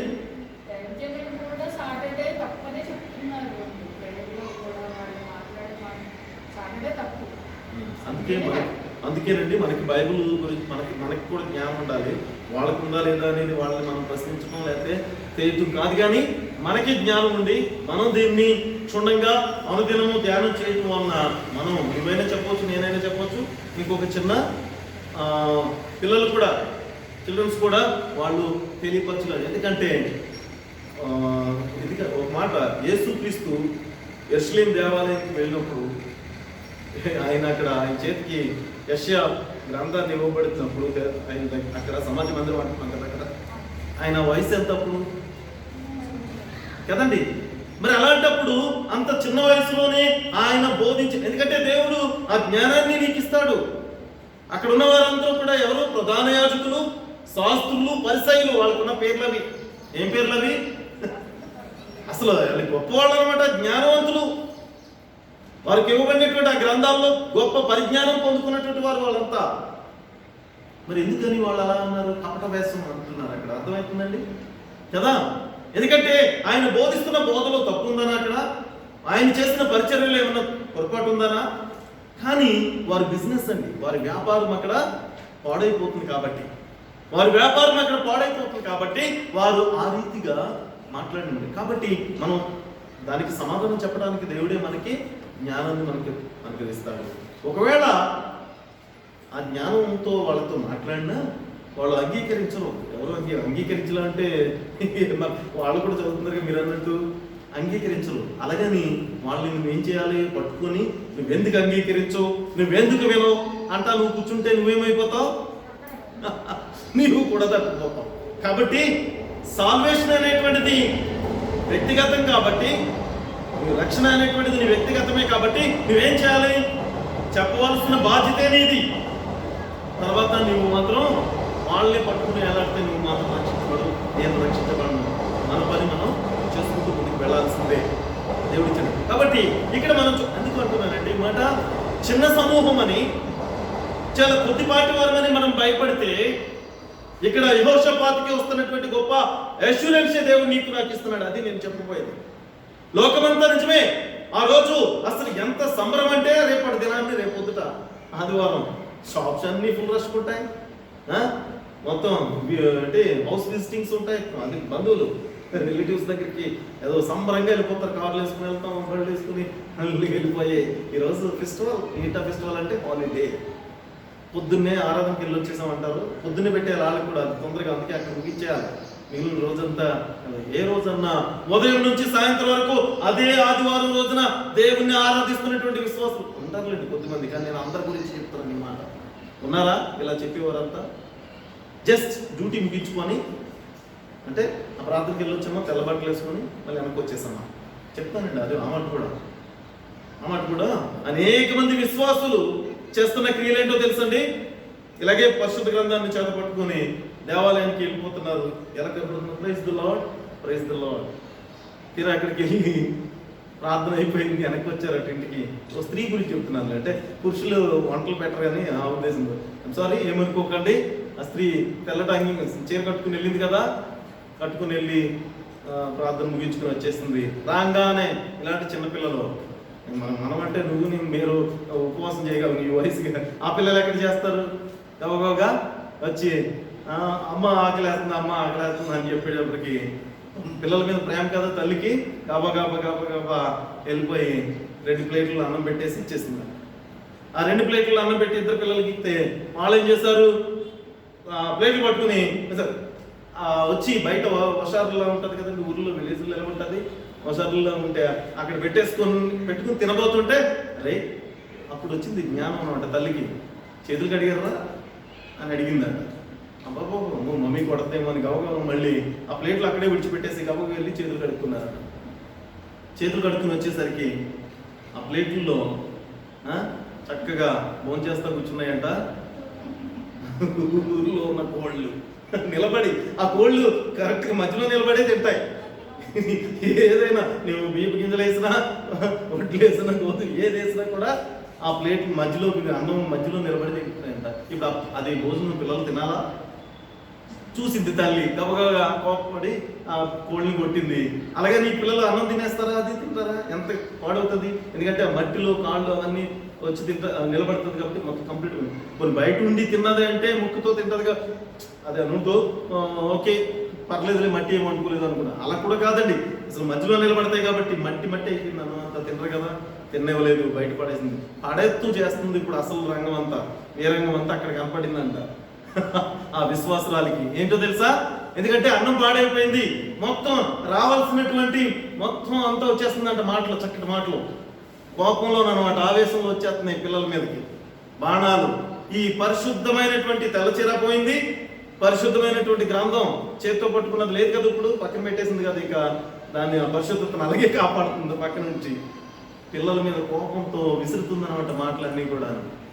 ఏం చేస్తాం అంటే మనం ఆ రోజు నువ్వు వెళ్ళొచ్చిన పని ఏంటి, నువ్వు చేస్తున్నటువంటి క్రమం ఏంటి, నువ్వు మొదటే నీ పిల్లల ముందు చేతులు శుభ్రంగా కడుక్కుని వచ్చావా లేదా అని, అంటే నువ్వు చేయాల్సిన క్రమం నువ్వు చేయలేదు. అలాగే నీలో ఓర్పు సహనం కూడా ఇంకా ఇప్పుడు లేదు. నీ బిడ్డలను అలా తిట్టుకోవటం వలన, నీ బిడ్డలను అలా కొట్టుకోవటం వలన నీకు కలిగి వచ్చిన ప్రయోజనం ఏంటి? అసలు నువ్వు నేర్చుకుని వచ్చినటువంటి ఆ యొక్క విశ్వాస జీవితం ఏంటి అక్కడ? కాబట్టి ప్రియ సహోదరి సహోదరులారా, అనేక మంది అండి ఇలా ప్రశ్నించేవాళ్ళు, అందరూ మామూలుగా అంటున్నాను అంట, వాళ్ళందరూ ఆ వేషధారణ మనకు వద్దండి. ఇక్కడ మనం నేర్చుకునేటువంటిది ఏంటంటే, నువ్వు చిన్నమందా భయపడొద్దు, నువ్వు కొద్దిగా ఒక్కడవా భయపడాల్సిన అవసరం లేదు. ఎందుకంటే నీ పక్షాన యెహోవా ఉన్నాడు. దయచేసి అది మాత్రం జ్ఞాపకం చేసుకో. నీ పక్షాన యెహోవా ఉన్నాడు. 20వ అధ్యాయం 15వ వచనం ఒకసారి చూద్దామండి. అదే అధ్యాయం 15వ వచనం. యూదావారులారా, యెరూషలేము కాపురస్తులారా, యెహోషాపాతు రాజు వీరందరూ ఆలకించుడి. యెహోవా సెలవిచ్చినది ఏమనగా, ఈ గొప్ప సైన్యమునకు మీరు భయపడకుడి, జడియకుడి. ఈ యుద్ధము మీరు కాదు, దేవుడే జరిగించిన. దేవునికి వందనాలు.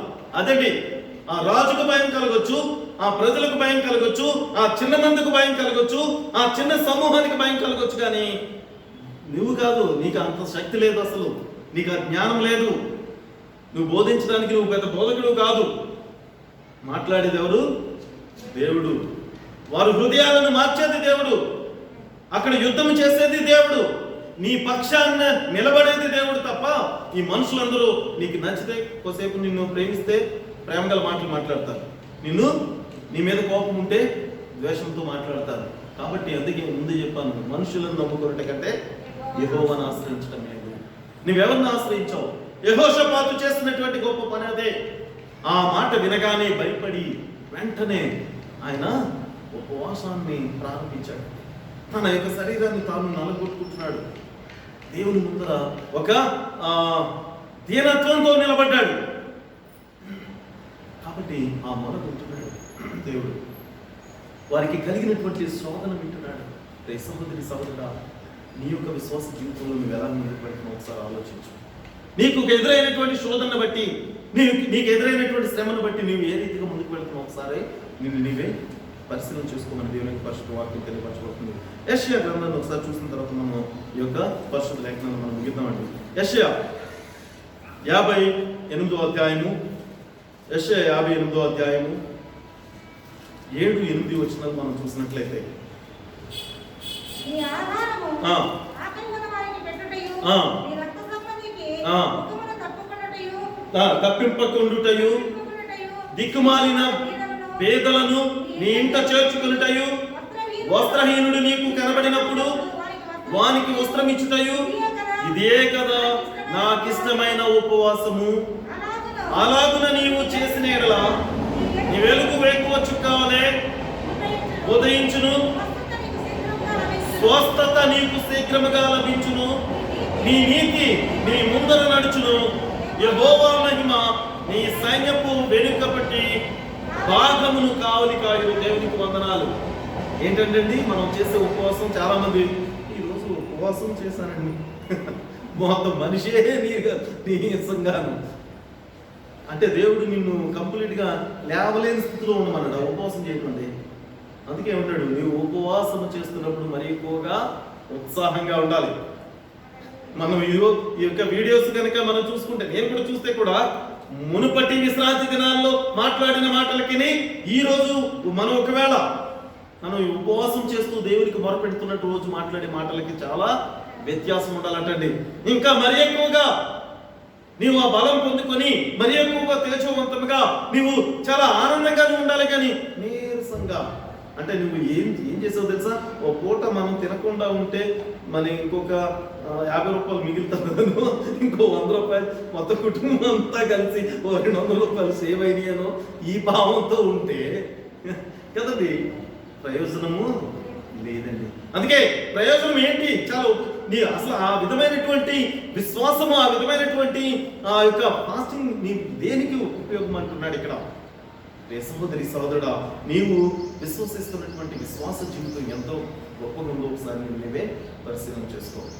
చాలా మంది చేస్తున్నటువంటిది అదే అండి. ఎందుకంటే ఏదో వేషధారణ కోసం చేస్తున్నామే తప్ప 40 దినాలు ఫాస్టింగ్ ప్రేయర్లో ఉన్నామంట. ఉండండి, ఇందాక చెప్పింది మళ్ళీ అదే చెప్తున్నాను.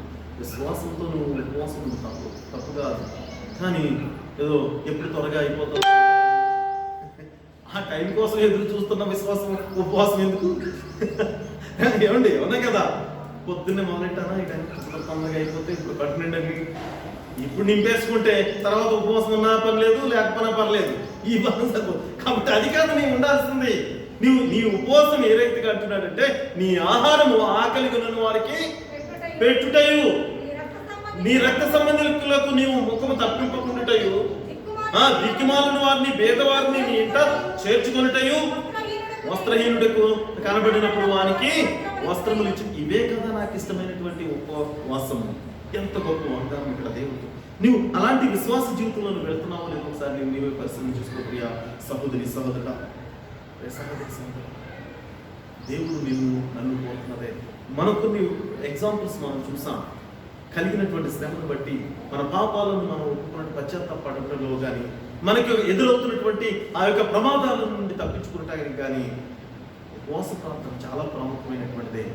కానీ అది ఎంతో ఇష్టంగాను ఎంతో మనం అనేకులకు ప్రయోజనకరంగా మనం చేయాలి తప్ప మనకు భారంగా ఈ పాస్టర్ గారు ఎందుకు పెట్టాడు ఈ ఉపవాస ప్రార్థన అంట, ఇప్పుడే పెట్టాడు, మంచి కూర వండుకున్న రోజు, లేకపోతే మంచి అందరు బంధువులు పిలిచిన రోజు, ఇవన్నీ అనుకొని సోదర ఆ రోజే పండగ ఆ రోజే మా ఇంట్లో ఎవరికో పండగ పెళ్లి లేకపోతే ఏదో ఒక రోజు పండగ పిలిచారు, ఇంటికి పిలిచారు భోజనానికి, కానీ అదే రోజు ఉపవాసమా? ఈ పాస్టర్ గారు ఎందుకు పెట్టాడు ఈ ప్రార్థన అంటే సహజంగా కొంతమంది కలిగే ఆలోచన. సహోదరి సహోదరుడా, నీ బంధువు పిలిచిన భోజనానికి కానీ లేక నీ యొక్క ఇంట్లో వండుకున్నటువంటి మంచి ఆహారానికి కానీ నీకు శాశ్వతం ఉందా? అది నీకు ప్రయోజనకరంగా ఉండదు. కానీ నువ్వు చేస్తున్నటువంటి ప్రార్థన, నీవు చేస్తున్నటువంటి ఆ యొక్క ఉపవాస ప్రార్థన అది నీకు ఎంతో మేలుకరమైనటువంటిది, దీవెనకరమైనటువంటిది. కాబట్టి నీవు ఆ రీతిగా దీవించబడాలని దేవుని యొక్క సేవకులు మీ కొరకు ఏర్పాటు చేసినటువంటి ఆ రోజుని ఎంతో విశ్వాసంతో మీరు ముందుకు కొనసాగడానికి ప్రయత్నించండి. సేవకులు చెప్పారని కాదు, కానీ నీకు కలిగినటువంటి శ్రమను బట్టి కూడా నీవు ఉపవాసంతో ప్రార్థన చేయి. తప్పకుండా దేవుడు నీ మొర వినడానికి సిద్ధంగా ఉన్నాడు. నీ ఒంటరిగా నీ గదిలోనికి వెళ్ళి, ప్రభువా నాకు కలిగినటువంటి శ్రమ ఇది, నేను ఎదుర్కోబోతున్నటువంటి భారమైనటువంటి స్థితి ఇది, కాబట్టి దాని నుండి తప్పించడానికి నువ్వు నాకు సహాయం చేయతండి అని నీవు దేవునికి మొరపెట్టు. తప్పకుండా దేవుడు నీ మొర వినడానికి సిద్ధంగా ఉన్నాడు. ఈ ద్వారా నీకు కలగబోయేటువంటి గొప్ప దిగునది దేవుడు నీకు ఇవ్వబోతున్నటువంటి గొప్ప ఆశీర్వాదము అదే.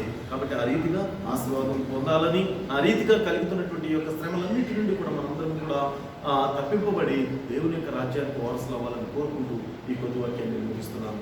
దేవుడు మిమ్మల్ని దీవించి ఆశీర్వదించును గాక. ఓకే, ఈ సమయంలో నీతో నేను నడవాలని, నీతో కలిసి ఉండాలి అని ఆ పాట పాడుతూ దేవుని మనం మహిమపడతామండి. దయచేసి అందరూ కూడా లేచి నిలబడినట్లయితే ఈ యొక్క ఆరాధన మనం ముగించుకున్నట్టు కొరకు నీతో నేను నడవాలని, నీతో కలిసి ఉండాలని అనే పాట పాడుతూ దేవుని స్థుతిస్తూ ఉంటాయి.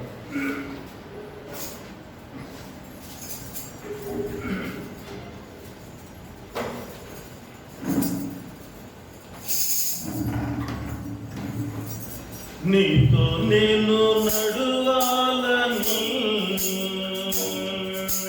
నీతో కలిసి ఉండాలని, నీతో నేను నడవాలని, నీతో కలిసి ఉండాలని,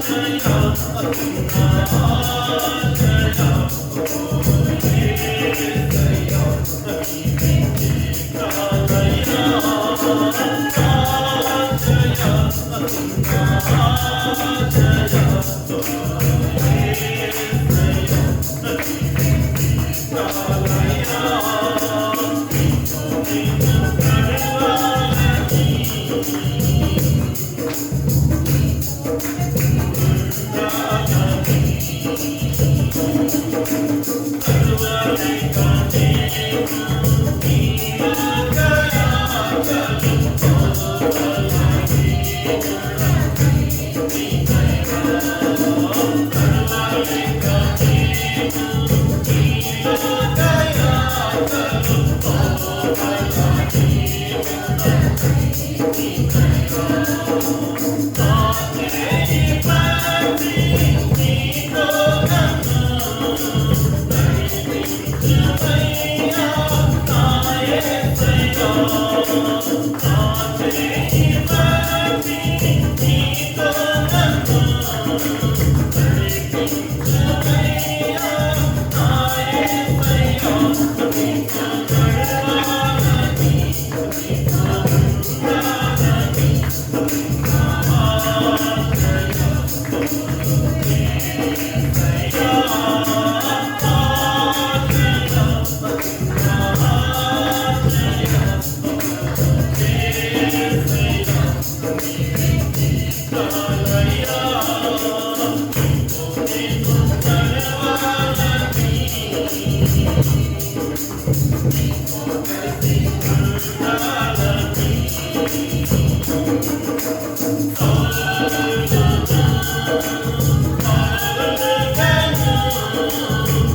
Thank you.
అవును ప్రియ సహోదరి సహోదరుడా, ఆయనతో నడవాలని, ఆయనతో ఉండాలని ఆశ కలిగినప్పుడు తప్పక ఆయన తృప్తిపరిచే దేవుడు. ఆయనకు ఇష్టమైనటువంటి బిడ్డలుగా మనం జీవించినప్పుడు, ఆయనకు మనము లోబడి జీవిస్తున్నప్పుడు తప్పక మన యొక్క ప్రతి అవసరత తీర్చే దేవుడు కనుక ఆయన యందు సంపూర్ణమైనటువంటి విశ్వాసంతో జీవించిన కొరకు నీవు సిద్ధపడుతున్నావా? ఆయన యందు భయభక్తులు కలిగి నీవు జీవిస్తున్నట్లయితే నీకు కలిగే ప్రతి శోధన శ్రమ నుండి కూడా దేవుడు లేవనెత్తడానికి సమర్థుడని నీవు ఎరిగి ఉన్నావా? అది నీ అంగీకారమైనట్లయితే నీవు ఉన్న స్థలంలోనే నీవు తలలు వంచి ఈ యొక్క ముగింపు ప్రార్థనలో ఎక్కిభవించు. తప్పక నీ యొక్క విజ్ఞాపన దేవుడు వినటానికి సిద్ధంగా ఉన్నాడు. ప్రార్థన చేసుకుందాం. పరిశుద్ధుడా, ప్రేమగల తండ్రి, మీకు వందనాలు. మహోన్నతుడా, మహాశక్తిమంతుడా, మీకు వేలాది స్తోత్రాలయ్యా.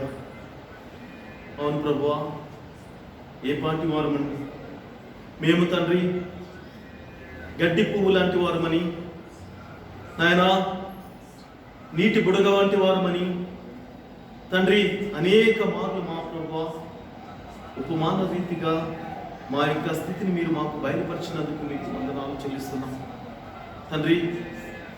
ఏ మంచి లేకున్నను మా ప్రభువా మీ యొక్క కృప కనికరాలు మీరు మాకు తోడుగా ఉండి తండ్రి, నాయనా గడిచినటువంటి నాయనా దినములు, గడిచిన నెలలు, గడిచిన సంవత్సరములు మా ప్రభువా మీరు మాకు తోడుగా ఉండి తండ్రి, మీ యొక్క క్షేమము మాకు దయచేసినందుకు మీకు వందనాలు చెల్లిస్తున్నాం తండ్రి. మీ సన్నిధిలో ఈ రీతిగా మా ప్రభువా మిమ్మల్ని స్తుతించి మహింపరిచేటువంటి గొప్ప ధన్యత మీరు మాకు దయచేసినందుకు మీకు వందనాలు తండ్రి. అవును ప్రభువా, నాయనా మా ఎదుట మా ప్రభు తండ్రి భయంకరమైనటువంటి దినాలు ఉన్నప్పుడు మా ప్రభువా తండ్రి నీకు మొరపెట్టగా తండ్రి మీరు చెవియొగ్గి మా మొర విని తండ్రి మమ్మలను రక్షించినందుకు మీకు వందనాలు తండ్రి. అవును ప్రభువా, మా ఎదుట తండ్రి మేము నాయనా చేయలేనటువంటి భయంకరమైనటువంటి మహా నాయనా బలమైనటువంటి పనులు మా ఎదురుగా ఉన్నప్పుడు కూడా మా ప్రభువా నాయన నీకు మొరపెట్టగా నాయనా మీరు మాకు సహాయం చేసినందుకు నీకు వందనాలు తండ్రి. అవును ప్రభువా, అనేక మంది బిడ్డలకు మా ప్రభు తండ్రి నాయనా గతించిన దినాలలో మా ప్రభు తండ్రి తినటానికి ఆహారం కూడా లేక నాయనా త్రాగటానికి నాయనా మంచినీళ్లు కూడా దొరకక అనేక మంది బిడ్డలు నాయన నశించిపోయినటువంటి దినాలలో మా ప్రభువా అలాంటి భయంకరమైనటువంటి పరిస్థితుల్లో మమ్మల్ని తండ్రి మీరు ఆదరించినందుకు నీకు వందనాలు తండ్రి. నాయన మా యొక్క ప్రతి అవసరత తీర్చావు దేవా, నీకు వందనాలు.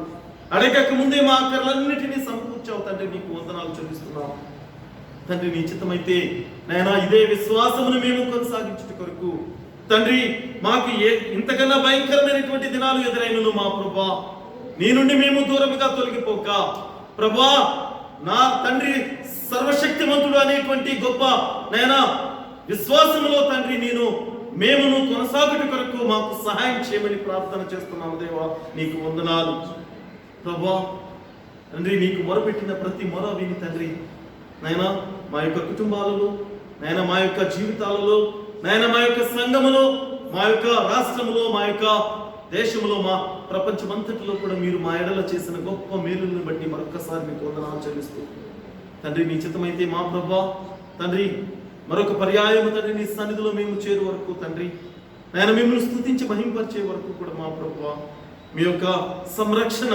మాకు ఎల్లవేళలా తోడుగా ఉంచి తండ్రి ఈ ప్రమాదము తొలగిపోయిందని అవిధేయతతో మేము జీవించక మా ప్రభువా తండ్రి మీకు లోబడి నాయన బహు జాగ్రత్తతో మా ప్రభువా మేము ముందుకు కొనసాగుట కొరకు సహాయం చేయమని మరి ముఖ్యంగా చేరువచ్చినటువంటి ప్రతి ఒక్క విశ్వాసిని కూడా వారి కుటుంబాలను నాయన పేరు పేరున దూర ప్రాంతంలో ఉన్నటువంటి వారి యొక్క కుటుంబ సభ్యులను నాయన అలాగే మా ప్రభువా నాయన వారు చేస్తున్నటువంటి ఉద్యోగ వ్యాపారాలను నేను పేరు పేరున ప్రతి ఒక్కరిని కూడా మీరు జ్ఞాపకం చేసుకొని వారి యొక్క కలిగినటువంటి శారీరకమైనటువంటి శ్రమలను బట్టి కూడా మీకు మొరపెట్టుచున్నామయ్యా.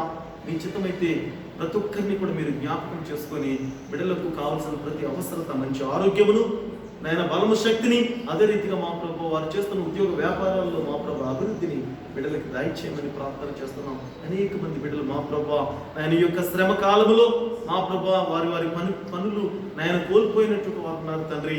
నీ చిత్తమైతే వారికి తగిన జ్ఞానానికి తగిన పనిని మీరు ఏర్పాటు చేయమని నాయన బిడ్డలను తృప్తిపరచండి తండ్రి. మీకే వందనాలు చెల్లిస్తూ నిశ్చితమైతే మా ప్రభు నాయన చిన్న బిడ్డలు తండ్రి అనేక మంది బిడ్డలు మా ప్రభు గత నాయన సంవత్సరంన్నర నుండి కూడా మా ప్రభు తండ్రి నాయన సరైనటువంటి నాయన విద్యాబోధన లేక మా ప్రభు బిడ్డలు నాయన జ్ఞానములు వెనుకబడుతుండగా తండ్రి మీపై ఆధారపడేటువంటి ఆ యొక్క మనసును బిడ్డలకు తల్లిదండ్రులకు దయచేయమని ప్రార్థన చేస్తున్నాం తండ్రి. బిడ్డలు ఆన్లైన్ క్లాసెస్ లో జాయిన్ అవుతుండగా నాయన బిడ్డలకి ఎటువంటి శారీరకమైనటువంటి బలహీనతలు రాకుండా చక్కటి ఆరోగ్యమును బలం శక్తిని బిడ్డలకు దయచేయమని చక్కటి జ్ఞానాన్ని బిడ్డలు పొందుకుని మా ప్రభు భవిష్యత్తులో తండ్రి నాయన నీ బిడ్డలు నాయన ఉన్నతమైనటువంటి శిఖరాలు అధిరోహిస్తారని సెలవిచ్చినట్టుగా అటు రీతిగా బిడ్డలందరినీ దీవించి ఆశీర్వదించమని ప్రార్థన చేస్తున్నాం తండ్రి. నిశ్చితమైతే మా ప్రభు నాయన ఈ యొక్క లాలపేట సంఘాన్ని జ్ఞాపకం చేసుకోరండి. మిర్జాలగూడ ప్రాంతంలో ఉన్నటువంటి విశ్వాసుల సమూహాన్ని జ్ఞాపకం చేసుకోరండి. నిశ్చితమైతే మేమందరము ఐక్యమత్యంతో మిమ్మల్ని స్తుతించి మహింపరుస్తూ మా ప్రభు మీ యొక్క రెండవ రాకడ కొరకు నాయన సిద్ధపడిన వారి గుంపులో మేము ఉండలాగా మమ్మల్ని అందరినీ నడిపించమని మరొకసారి మీకు వందనాలు చెల్లిస్తూ మీ ప్రియ కుమారుడు మా రక్షకుడైన యేసుక్రీస్తు నామమున అడిగి వేడుకుంటున్నాము తండ్రి. ఆమేన్. పరలోకమందున్న మా తండ్రి మీ నామం పరిశుద్ధపరచబడును గాక, మీ రాజ్యము వచ్చును గాక, మీ చిత్తం పరలోకమందు నెరవేరినట్లు భూమి మీద నెరవేరును గాక. మా అనుదిన ఆహారం ఒక నేడు దయచేయండి. మా రుణస్తులు మేము క్షమించే ప్రకారం మా రుణులను మీరు క్షమించండి. మమ్మ శోధనలోకి తేక కీడు నుండి తప్పించుము. రాజ్యము శక్తి మహిమయు నిరంతరము నీవే నావు తండ్రి. ఆమేన్. మన తండ్రి అయిన దేవుని యొక్క ప్రేమయు కుమారుని యొక్క కృపయు పరిశుద్ధాత్మక అన్యోన్య సహవాసము ఇక్కడ చేరి ఉన్న మనందరికీ ఆయన నమ్మినటువంటి బిడ్డలకును ఇప్పుడును ఎల్లప్పుడును సదాకాలము తోడై ఉండును గాక. ఆమేన్.